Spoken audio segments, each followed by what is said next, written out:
Okay, so now we are live and recording. Today is June 22nd. We're still in the solstice energy, so very powerful time. So thank you so much, all of you, for joining me. It's always a wonderful adventure to learn a little bit more about past civilizations, past archetypes, and certainly the wisdom that is stored in the earth. So welcome, welcome. I have named this informal lecture Echoes on the Past because for those of you that have already been to France, you will notice that this story is very alive. So, you know, we can visit ancient sites and it's really ancient. And so the history and perceiving what went on in that place, really you have to put all of your senses on and be very still to understand or to translate it. But when it comes to southern France, when it comes to the story of the Cathars, it's very alive. It's alive everywhere. It's really as if it's echoing in the trees and the wind and in the mountains and really under your feet as you're walking on the earth. So for me personally, I've always found those lands very ready to impart their wisdom, very ready to receive us, to receive any pilgrim, any of us that is searching, seeking for wisdom, for information, for a part of themselves. So it's always very generous. These lands are very, very generous. So some of you know that I have for many years led sacred journeys to amazing destinations, one of them being the south of France. And some of you may have read what I write, and I am a believer that the earth stores all wisdom. So the Akashic, if you like, the Akashic record is in the field of consciousness, and we can tune in through cellular memories, through our subconscious mind, when we are very relaxed in that space of dreamlike reverie. But certainly, we can tune in to the earth, and all is stored on her through the waters, through the crystals and the stones, in the mountains and the rivers. All of the elementals are certainly alive everywhere under your feet right now, and you know, in your own garden. So it's not only those points that we may know as power points that are ready to impart information for us, but really everywhere. And there is no coincidence of where we live, so I am sure that all of you, wherever you live, wherever you are right now, it's a location that is meaningful for you, for your past, from your past, and for your future. Also, as I always like to remember, that we are now tuning in into a field of consciousness. We're tuning in into a timeline. So imagining as if, you know, it's a sandwich or a wave of consciousness with many colors, and you know, a wave of sound, and within those sounds there are many notes, and we can then tune in into a specific note, and that's a timeline. So they're always running. The channel is always on. It's just a question of tuning in. And the people that walked before us, whether they were our sacred ancestors, whether they are the people that were just very curious for whichever reason, because we just don't know, or it may be that in a past life you have walked this path, then this is a field of consciousness that they left, and we can now access it at any time. So likewise, whatever we're doing today and tomorrow, these are the times for the future generations. So nothing is lost, nothing is by accident. Somebody's calling in. How do I allow somebody in? Oh, here, Alexandra.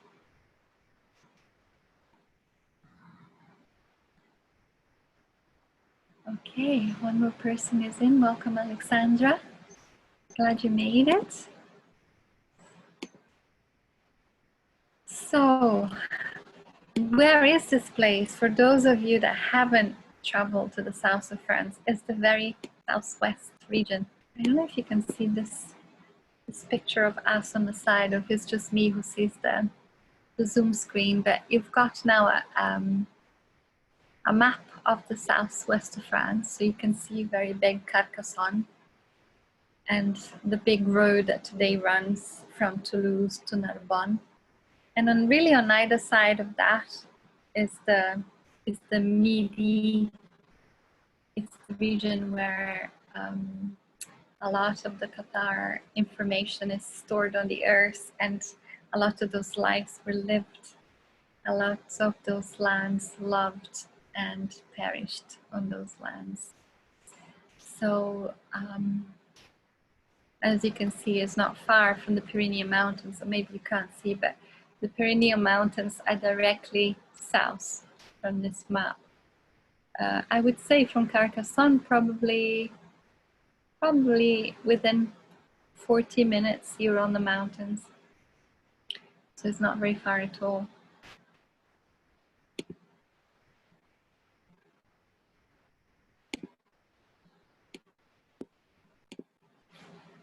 So much has been written about the Cathars. It is a period of time, as you know, where the Church of Rome wanted it deleted, wanted the people deleted, wanted the information deleted. So not a lot is left other than oral traditions, and some of you are in tune and in touch with them. So there's a lot of speculation, a lot of history being written from very small knowings, and certainly from a depth of knowledge known as the Gnostic teachings. So they have definitely, this Cathars were obviously known as the Bon Homme, and they were these people that now are called Cathars, and they settled in that region that I showed you earlier on the Languedoc in southern France. And it is during the 11th century, more like the later part of the 11th century, possibly a span of between 60 and 100 years. So it became very intense and somewhat powerful because the Church of Rome at the time felt that they were a threat.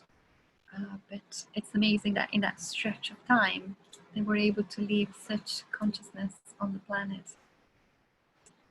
So there is no clear evidence, as it says here, that they came, where they came from even, but it's possible that they have held and upheld the truths of the original Church of Christ, or from the original teachings from the times of Yeshua. And it's also said that it comes from Bulgaria, the Balkans, so from the Macedonians and the Bogomils. So eventually they're called Cathars, but at the time they were known as the good people, les bon hommes, or the perfetti. If they had gone through an initiation, they would have become the perfetti. So, as I said, some connects them certainly to the early Gnostic teachings. And for some of you, probably you already know this, that they believed in the dualistic nature of life. They believed in good and evil, and they upheld this deep knowing that whatever we did on earth had consequences, and it would affect the whole, which is not different from the early church and from beyond the early church. The great wisdom schools have all upheld that whatever we think, whatever we create, whatever we do influences the whole. So they aspired to do good. They were a peaceful people, and at some point they became known as the heretics, or the eretiki, because their language was La Languedoc. So it was an ancient Occitan language, which a little bit resembles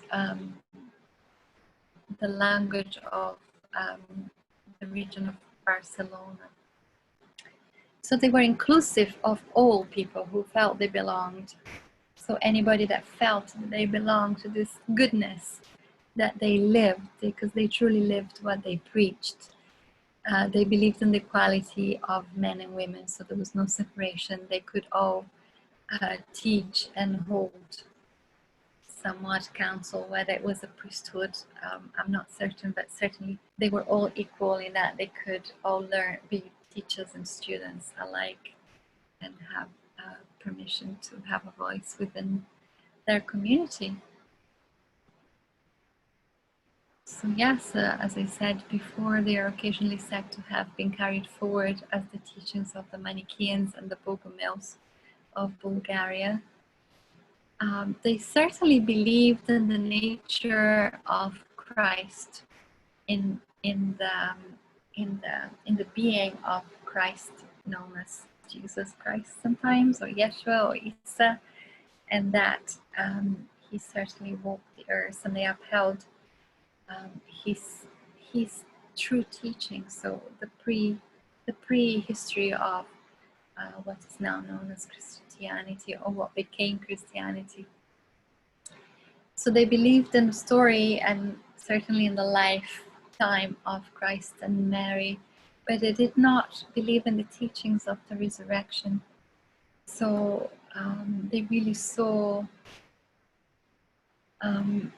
some kind of error in the term of the church using the crucifixion as a symbol, and they valued the symbol not as a symbol of their faith and as their truths of being, but simply as an instrument of torture, which obviously it was. So, and we all know that they were persecuted. I'm sure you all know by now that they were persecuted to death. So whatever it is that they held, whatever they believed, whatever they upheld in that timeline, they were a threat to the church. And because of that, because of whatever they were keeping secret or storing it, whether it was a teaching or there was something, some people say it might have been the Grail Cup, they were persecuted to the point of death.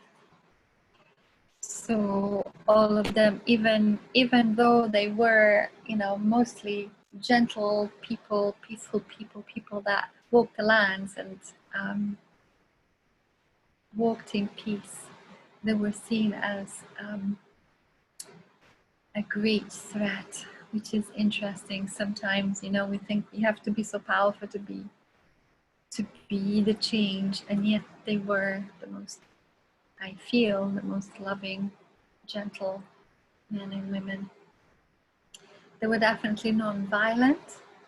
They're said to be vegetarians because they believed in not eating anything that was death. So they didn't eat animals of any kind. It is also said that they were chaste, so they did not marry and they did not procreate. However, it is well recorded that there were children amongst them. So my intuition is perhaps that at the end of the timing for them to be on the planet, perhaps they knew what was coming and they didn't bring any more children on the earth. I don't know. I want to also mention here that all of this lectures I've been putting together, a lot of it is historical research, and a lot of it is my own insight, my own take on things, my own connecting the dots. So as always, listen first to your own inner tuition, to your own inner voice, and take all of it or some of it or none at all,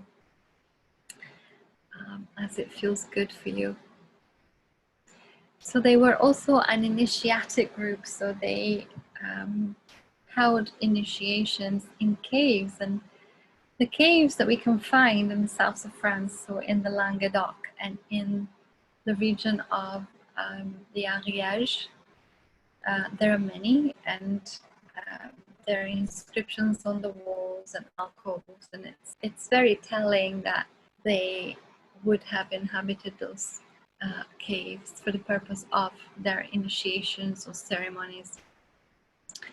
And it is also recorded that they would eventually rise to the point of becoming the perfect ones, so the perfetti, as it was called, by taking the consolamentum. And the perfetti were the ones that could then bring the last rites. So as the people were on their last hour, they would be called to bless them on their next journey, because they truly believed in the reincarnation of the person into more of the light. So hence why they believed in doing their best to walk in perfect harmony with the truths of their soul, because they knew that death was not the end. They were also known healers, and they used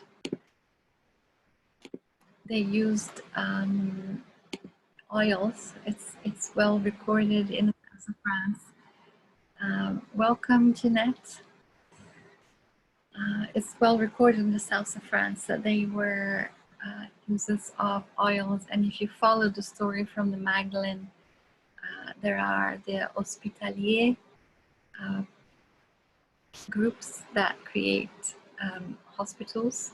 And it seems to me, again, this is my own interpretation, is that from the teachings of the ancient Christic people, so as for example the Magdalenes, there would have been a continuation of the healings through herbs and through sacred oils. They knew how to heal the body. They were in tune with the earth, and they knew how to keep the body in optimum balance.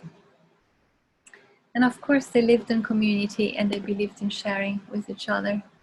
Oh, this is another pixelated picture. So this is the entrance of a cave, which is known as the Bethlehem Cave. I don't know if any of you have entered, but this is one of the Cathar caves, known to be one of the initiation caves. And if you came with me to the south of France, you would come to sing in them with us.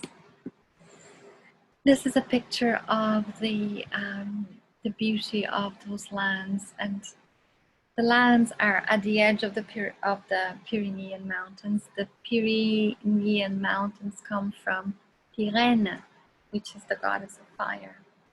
So there is a lot of energy in those mountains, a lot of certainly earth telluric energy, and as the ancient Chinese would call it, earth dragons are alive in those lands. So this is a little bit of history, because it feels important just to navigate without taking too much notice, but just navigating into. So we knew they're around 11th, 12th century AD, southwest France, around Toulouse, around Carcassonne. There is a pope known as Innocent I, and he is the one who declares war against the heretici. He declares that they are now a threat to their establishment. And so, like all the good people on earth, there is always the other side to contend with. So the war of light and dark continues on from beyond them, and to beyond and after the time of the Cathars.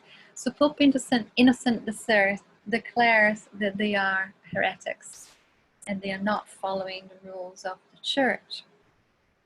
So there is a war called upon, a holy war, a very bloody war. There is a person, a subject, a noble man known as Simon de Montfort. And on my research, he is also connected to the House of England, of the Royal House of England. So he is the 5th Earl of Leicester. So his mother, who is the daughter of Robert de Beaumont. So if you know, in those historical times, in that timeline, France and England are already very connected in all the wars, and there is a 100-year war that happens to the east side of Toulouse in the Gascony region. So it's a back and forth of what belongs to whom between France and England. And so what is interesting to note, and I would like you to note, is that Simon de Montfort is connected to the British houses, the British houses. And there is a count at the time. So the Count of Carcassonne is known, his name is Raymond Roger Trencavel. Welcome, Maga. Raymond Roger Trencavel is a supporter of the Cathars. So as you can imagine, he's a noble and he has the whole of Carcassonne and beyond, the lands beyond that, the lands to the northeast of it, which is the Béziers. But he is also supported by the Counts of Toulouse and the Counts of Barcelona.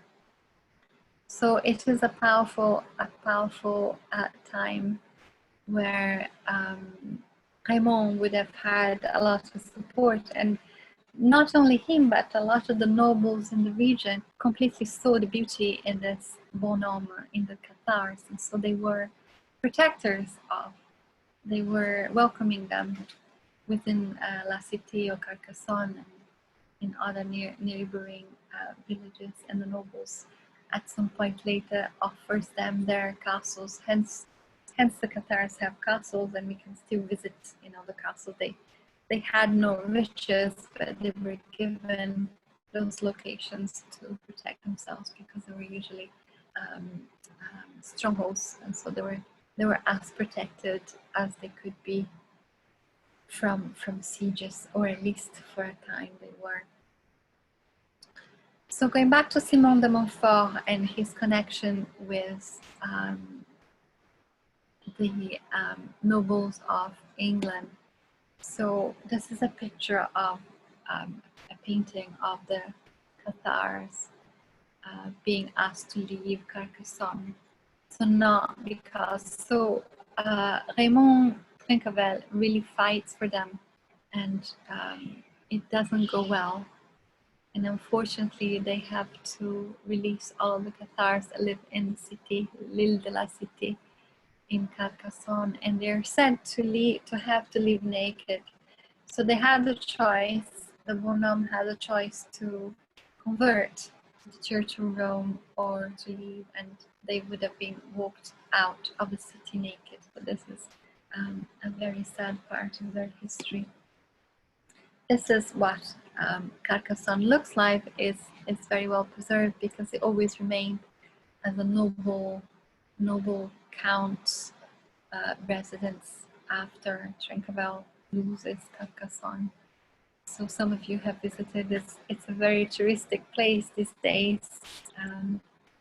You can buy all sorts of Cathar Templar goodies, but nevertheless, the land, the promontory, the castle, and La Cité remains as was. And this is, as you can see, the La Cité. So if you can see well on your screen, you can see to the east side, it's the actual castle, which is a fortified castle. And then on the outside, see, within that, you've got an outer ring of walled fortification, and then a second rampart, or the second fortification. So it was a well protected, fortified city, and within the city there was the church. There was the place where they collected the taxes, and all of the workers'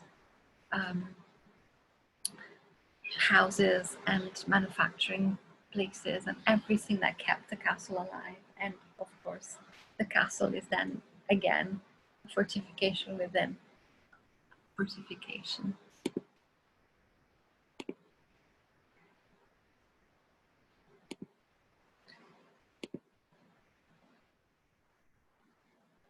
So Raymond Trencavel of Carcassonne, remember him? He is the count of this lands of the castle of Carcassonne in La Cité.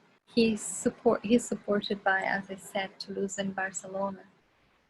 And in fact, just before the picture that I show you, when the Cathars are unfortunately having made to leave the city naked to their death, the first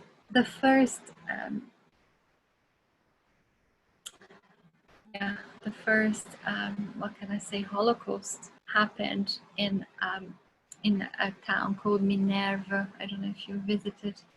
This is a little bit northeast again of Carcassonne, and it's 140 plus Cathars choose to not abide and threw themselves off the cliff, refusing to reform. And this is a picture of Minerve. This is where the famous Cathar dove just carved on a rock as their memorial. The dove representing the purity and the light, and so they choose to just drop themselves into the ravine to their death. So I know this is all very gory as a story, but it's important to remember that they were powerful and they were persecuted for a reason. And a lot of us, if whether you believe in past life or not, there's always a resonance in the power that we have and the power that we are choosing to come forward in this lifetime, and the power that we are afraid to embody. And a lot of us may have resonance with the Cathars because not only they upheld truth, and you have that truth within yourself, you have the memory of the truth within yourself for a time as now, but also you may have a memory of the times when they walked to their last breath. So eventually, Simon de Montfort, this man who is responsible for the Albigensians' crusade against the Cathars, is killed. And so this part that I find important to note is that he is married to the granddaughter of Eleanor of Aquitaine. Her name is also Eleanor. She's Eleanor of England, and she is the daughter of the king. So, sorry, did I mention that was his son? So Simon de Montfort is the Earl of Leicester. When he dies, his children some of his children returned to the court of England, who were French speaking, by the way. So one of his young children is also known as Simon de Montfort, and it is his son that marries the granddaughter of Eleanor of Aquitaine. And the reason why I want you to know this part is for two reasons. One, because of Puy-Vert Castle, which I'll tell you in a minute. But my hunch, my intuition tells me that the Cathars didn't end. A lot of them were burnt at stake. A lot of them were walked to their deaths. But a lot of them were protected. A lot of them managed to escape in the lands beyond the counts of Toulouse. So the lands of Aquitaine, which is today is the region from Bordeaux and south of Bordeaux, were lands of the Queen Eleanor. So she was known as a Gnostic. She was known as ones that upheld the truth since the beginning of the Christian or the Christ consciousness era, the time where they would have had to leave information through oral traditions. And so my feeling is that a lot of the Cathars upheld the knowledge, upheld the truths that they were persecuted for. And certainly through the family, through the feminine line of the bloodline, of which I believe Eleanor was one, through the bloodline of the kings of France, connected to Yeshua and Magdalene, and that story. So just this whole part of history, so that you can possibly see connection of the dots, that the Cathars didn't end in 1244, but they, perhaps my intention through this little part of history is to call it a possibility that they are the Templars. And so although the Templars were 9 and they were established for Jerusalem to protect the teachings in the Mount, eventually the teachings of the Gnostics continued to be upheld through oral traditions, through especially the women of what I call the bloodline, and they left information through needlework, through songs, through the troubadours. So Eleanor of Aquitaine, so the grandmother of the wife of the son of Simon de Montfort, who is the one that takes a lot of the Cathars to their death. She is the one who starts the church of the what am I trying to say here? The troubadour castle of Puy-Vert, the court of love. Sorry, the courtly love. So if you've heard of the courts of love or the teachings of courtly love, this was established by Queen Eleanor of Aquitaine, and she held some kind of group of women, like a council of women, only women apparently, it is recorded so, that they would listen to all the problems of love of women and men that are not getting on, and they would find a way to connect beloveds again into balance. So this castle, who is also known in the southwest of France, in the region of the Cathars, as one of the Cathar castles, originally, although a lot of this part that you see now, it's built on top and it's later. Interestingly, the land holds apparently the troubadours came to visit and continued the oral traditions of courtly love and upholding the feminine as a voice of balance.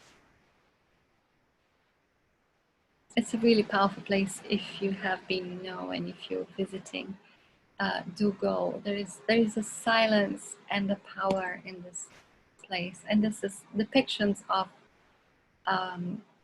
potentially Eleanor of Aquitaine. As you can see, she carries the red hair, and she was a powerful one, and she is one of the ones that upholds the masculine. So she's one of the ones that is holding the balance for the wisdom of the balance between masculine and feminine, which I believe was part of the true Gnostic teachings, and the teachings that the Cathars would have upheld and possibly protected to the point of death. So back to the Cathars and the south of France on 16th of March 1244 is a sad day when the last of the Cathars who were kept on Montsegur. Again, if you visited Montsegur, just show you the picture. If you visited Montsegur, is a sight to behold when you're driving, and eventually you get to see it in the distance. You just want to scream like, oh my goodness, it's like, how could that be a place where anybody would have lived right up top this amazing promontory on a mountain? But they did, and this was one of the castles that the nobles would have offered to the Cathar people. So in 1244, March 16th, 1244, the Cathars had held strong for apparently 9 months, and the Albigensian Crusaders slowly blocked them from receiving any food or water. So eventually they handed themselves over and they walked down from the other side. So this is the top of the Cathar castle now in Montsegur. You can just imagine what a tight space it would have been for, they say, 205 Cathar men, women, and children lived here, and this would have been the last, it is said, the last Cathar stronghold, where the last Cathars were still in surviving. The actual walls that you see now, a lot of it is later, but this is the location where the Cathar castle was, and they say that the footprint is very similar with a few additions. Part of the wall at the bottom of the wall is original, so when you get there, you really have a sense of the stones that hold information if you're sensitive, and you can see the other parts there also. They look like more well cut and at an older date.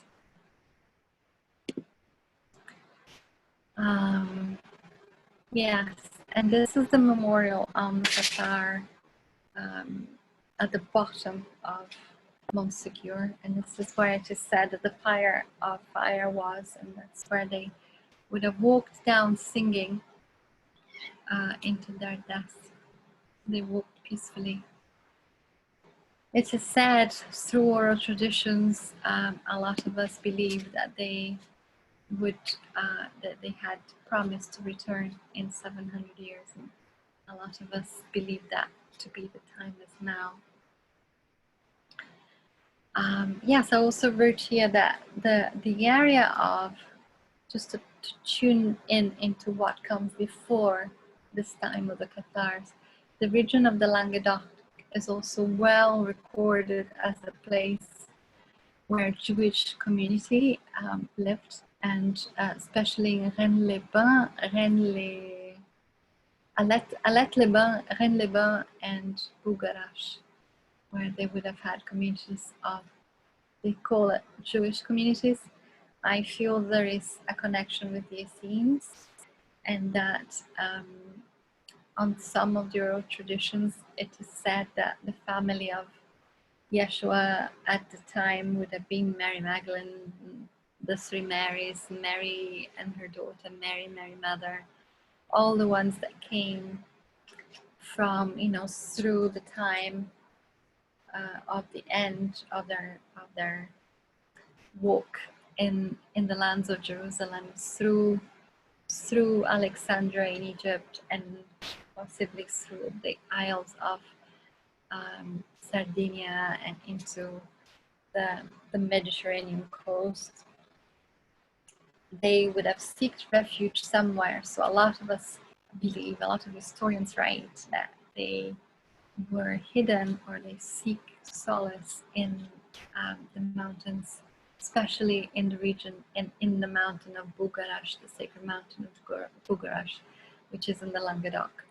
So just to connect, if you were listening before about the Essenes, about Akhenaten and the Essenes, and then the knowledge and the wisdom that is brought forward, then Yeshua and the Magdalene continue the lineage and the wisdom keeping all the way to the Cathars and beyond to the Templars, and of course in time as now. Yeah, so I already explained that part. So this is the Mount Bougarache when you are driving from Carcassonne. If you get to the south of France from Europe, you are able to land in Carcassonne airport. And if you land in Toulouse, likewise, you would have to venture down to the Languedoc. And at some point, you have the view of this one mountain that you can see in the distance, and that is the sacred Mount Bougarache. And if you read the books, Anna, the grandmother of Jesus, and Anna, the voices of the Magdalenes, they mention their timeline, their lives in the southwest of France and in Montsegur. And because they're holding the oral traditions, that tradition was also, unlike the Church of Rome, was to baptize adults, so that they would at some point go through the initiation process or the ceremonial process of being baptized in the healing waters, in the sacred waters. And this is one very powerful place if you've been. I know that you would have felt it. It's a very magical sacred place known as the Fountain of the Lovers, in just outside Languedoc. And it is possible that the Magdalene and Yeshua were here, maybe using the waters for initiations and ceremonies, and that certainly later the Cathars would have been here. This is a PowerPoint. It's not only the sacred of the waters, but it's also a huge alignment point. Some feel it's a portal, as some people also feel, if you are inclined to go off planet and connect to the star lineage. A lot of people connect in Bugarash and in Montsegur, as well as in this place, with star beings and being wisdom from the stars. So this is my interpretation. Could it be that some Cathars had knowledge or indeed kept original teachings from the Essenes, possibly later written by the family of Yeshua and Magdalene, and then carried forward and kept safe from the Magdalenes, who were men and women trained to use the wisdom of the earth through oils and sacred herbs, connected to the elements of the earth, and hadn't forgotten the truth of what or what it meant to be in the truth of the soul, whatever that represents to you, away from your religious affiliation or your religious beliefs, but in the core of your being, knowing the truth of who you are and your lineage and power. So as I was mentioning before, power is a very important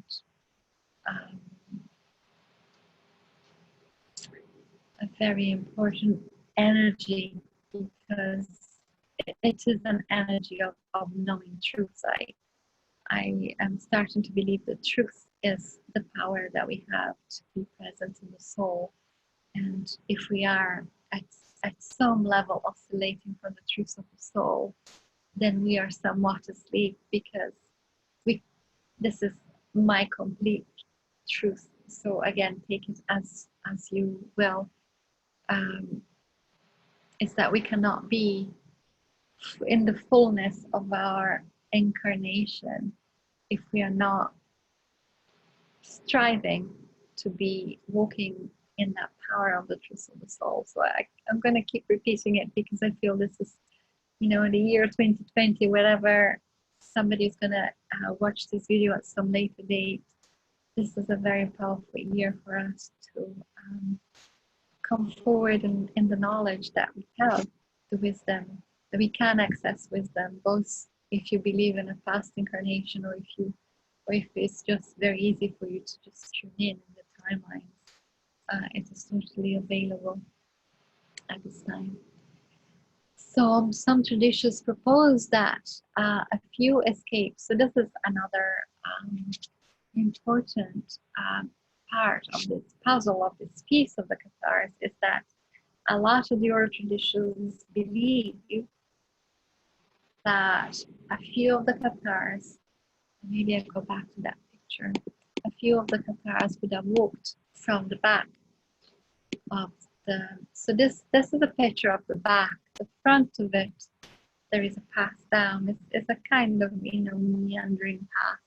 It takes a while if you climbed it, but that from some point on the path at the back of this mountain, they would have been able to escape. And some people say that there were 4 of them that managed to escape with some sacred manuscript or something of great importance that was of timely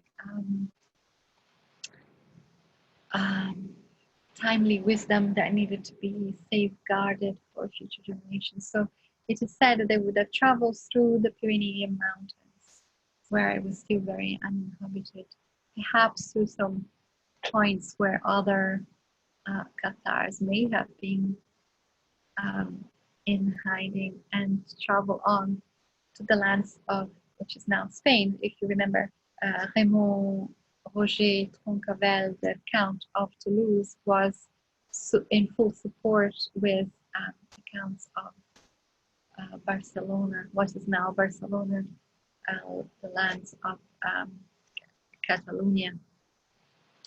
So there were no borders, and there's still no borders through the Pyrenees. So they would have been able to walk to what is now, to what still is rather, a sacred mountain in Spain, known as Montserrat. So there was a monastery, and still is a monastery now. It's a bigger building where you can even stay up on this mountain. So this is another very sacred mountain. Now this is on the other side of the Pyrenean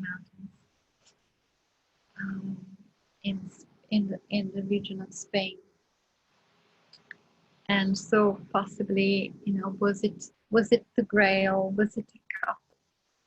Was it a manuscript? I like to believe that it was maybe a scroll, a piece of writing, or perhaps it was orally carried forth from one to the next.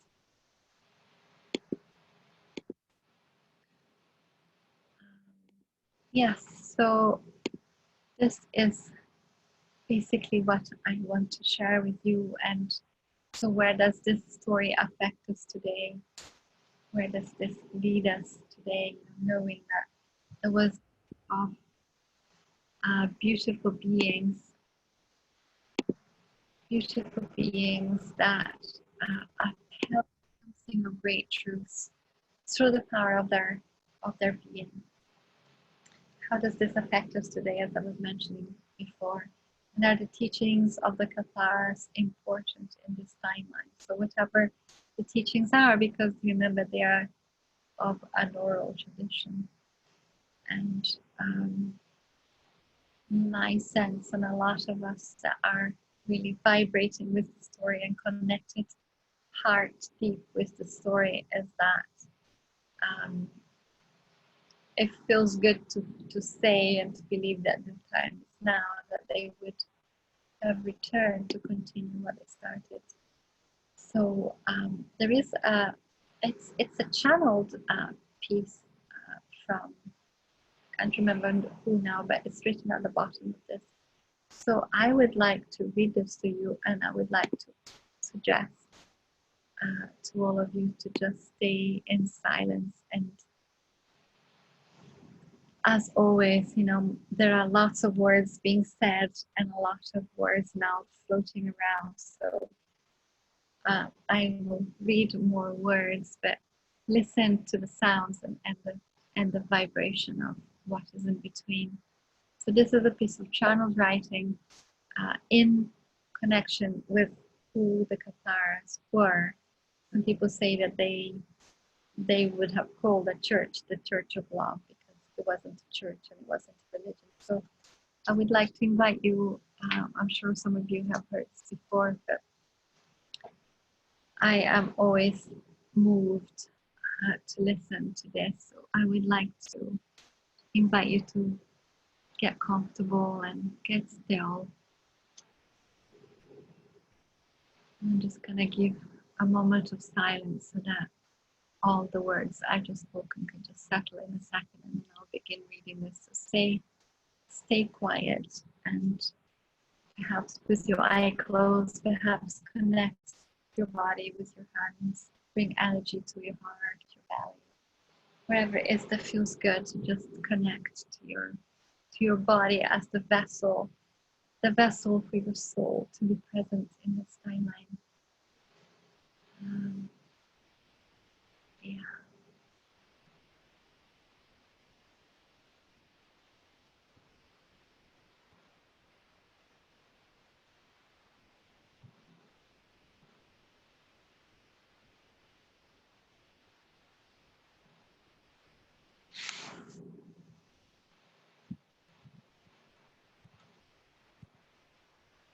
The Church of Love. It has no fabric, only understanding. It has no membership, save those who know they belong. It has no rivals because it is non-competitive. It has no ambition. It seeks only to serve. It knows no boundaries, for nationalism are unloving. It is not of itself because it seeks to enrich all groups and religions. It acknowledges all great teachers of all the ages who have known and shown the truths of love. Those who participate practice the truths of love in all their being. There is no walk of life or nationality that is a barrier. Those who are know. He seeks not to teach, but to be, and by being enrich. It recognizes that the way we are may be the way of those around us because we are that way. It recognizes the whole planet as the being of which we are part of. It recognizes that the time has come for the supreme transmutation, the ultimate alchemical act of conscious change of the ego into voluntary return.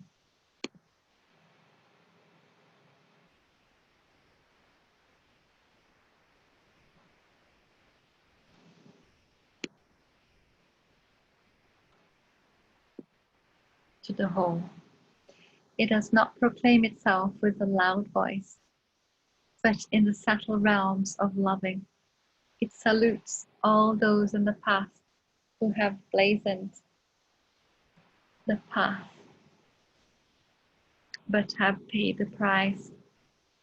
It admits no hierarchy or structure, for no one is greater than another.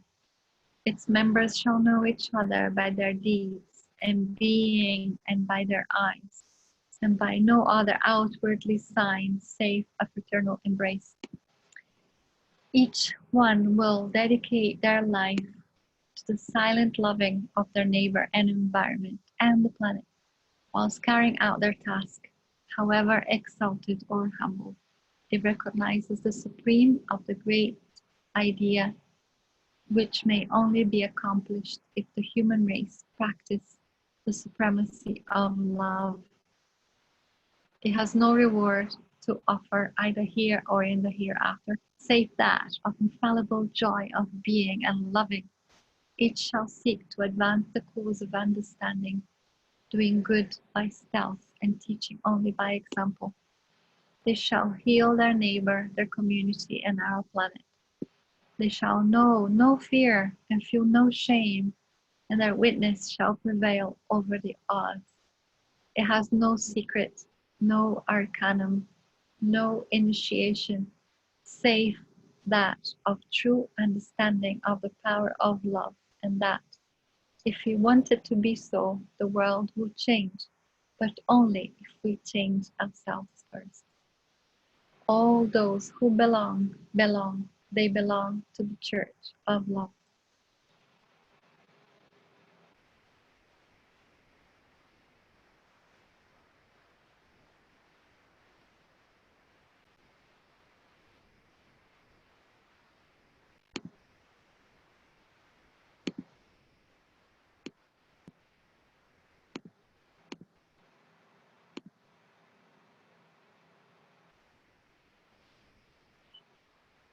Thank you so much, beautiful ones. We have had just an hour. I don't know how many of you have to leave, continue their day, their beautiful creations in the day. Some of you may need to sleep or have other appointments. I always like to offer a little journey at the end. And if you need to go, please, thank you so much for being with us. And thank you so much for bringing your energy in this time together. And thank you for being on the planet, especially. Thank you for being on the planet, for all that you are being in this now, whether you are connected, whether you are one of the ones returning, whichever way you are traveling on this path. We are so grateful.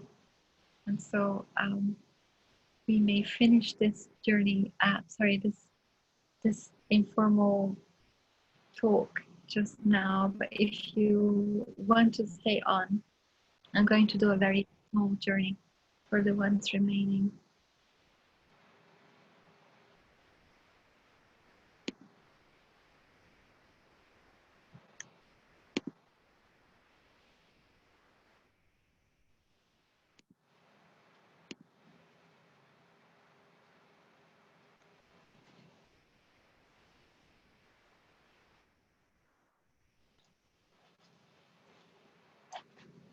How long is the journey? I'm being asked. I don't know. Maybe 10 minutes. Is that enough? Is that too long? Too long? Okay. Not too long. Okay. So it will just be a few minutes. I just feel it's important to connect. So rather than postpone for another time. So take a moment again. Use your hands. Bring energy to your body. You are in this body. You are in this beautiful planet. So bring your awareness back to yourself. Let all of those words become gentle, floating leaves that gently fall on the surface of a lake. Allow all that was said, all that has been shared, to just gently float down into your own inner sacred lake. Imagine this perfect, still lake.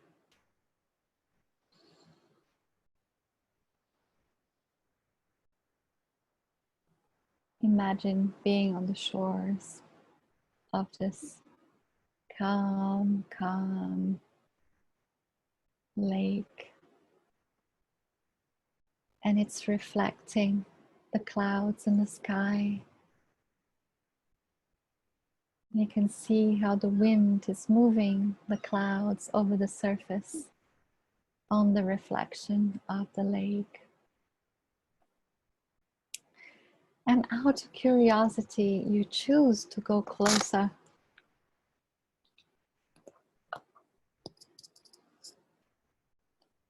to the surface of the lake.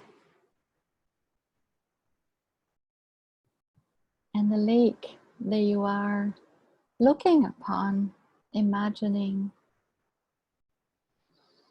perceiving, becomes brighter and brighter and more inviting of your consciousness to penetrate the sacred waters of your cellular memory.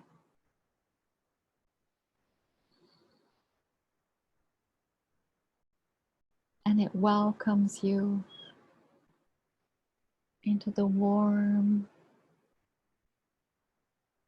feeling of this crystalline lake, warm and cooling at the same time, almost as if you can perceive the water in your skin right now. There is a sense of welcoming your cells, welcoming the pores of your skin, almost as if you could perceive through the pores of your skin more and more of this crystalline, sacred, reflective lake.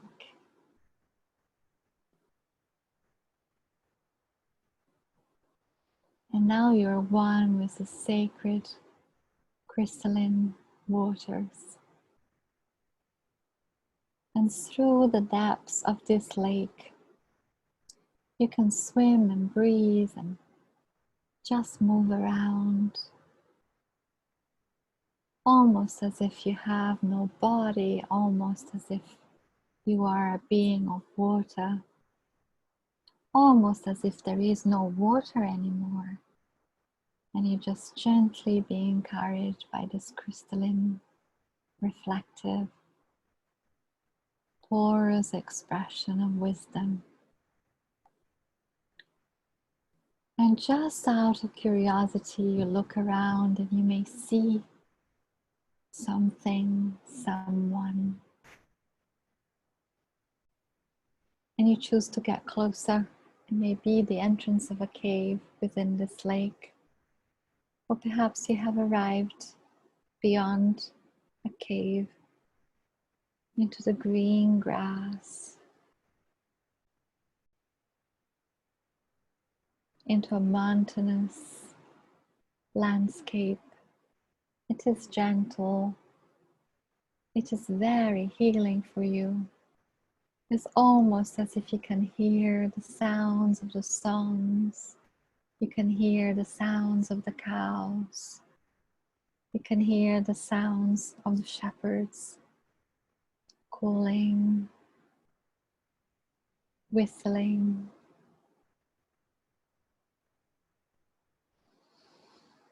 Then you may perceive yourself as a human in that timeline of the Cathars. You may perceive yourself in that timeline of Mary Magdalene before the Cathar times. You may perceive yourself as one of the nobles in the time of the Crusades. Have a look at your feet, at what you might be wearing, and know that you are perceiving and sensing, and you are even perhaps feeling as if you have a body in that timeline. All the while you are completely surrounded by the sacred lake that has welcomed you in. And the sacred crystalline lake is enfolding you and protecting you and guiding you. And so you're having this multidimensional experience, but at the same time fully protected in a bubble, if you will, supported by the crystal light waters of your inner knowing, the flow of the Akashic memory that is stored in your cells.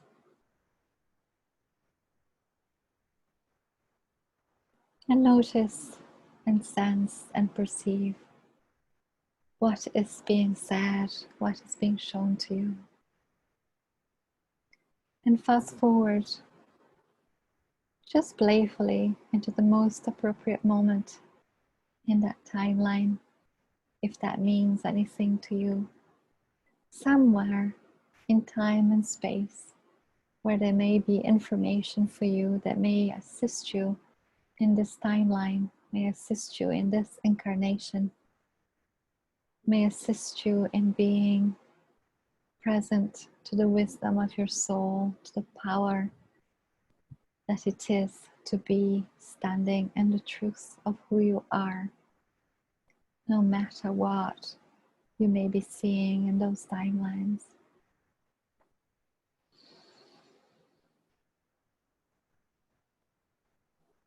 And very, very gently move with your playful insight and imagination into the timing of the end of that timeline for you, or the ending of that experience that has the last part of information for you. If it is the time of the ending of that incarnation, just notice and know that you are no longer in that timeline. And yet you have returned. You are breathing being. You are choosing being. You are in the wisdom of your soul. And one very important thing comes before you. It may be a symbol now. It may be a word. It may be a color. Something that brings forward to you, almost like a little box, a little small piece of writing, or a little paper with symbol, or even a stone carved. Receive that as a memory so that you can tune in at any time and connect further to the wisdom that is yours, to the power that is yours for this timeline that can be transferred and can be walked in this path, in this time. And bring that with you, offering gratitude for whatever came forth, whatever shown itself, whoever may have come forward. It may be that someone from that timeline is now in your life in this time. So offer gratitude for the knowledge of that. Offer gratitude for the symbol or color or any vibratory message that came to you. Gently, gently perceive yourself back on the shore of that lake. The shore of that lake that brings so much wisdom, so much reflection back to you of who you are, fully healed, fully present, fully incarnate in the truth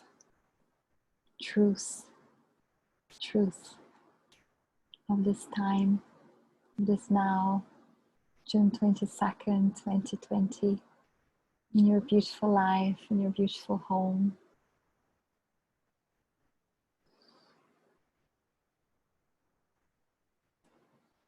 Thank you, beloveds. Make sure that you ground, make sure that you eat something, do something human, like eating, using the bathroom. Tap yourself, make sure you're all here before you go out into your wonderful day ahead. So much love, so very honoring of your soul in this time. So grateful, so grateful. So much love. I feel all the giggles coming up now. Thank you. Much love, much love. Bye-bye.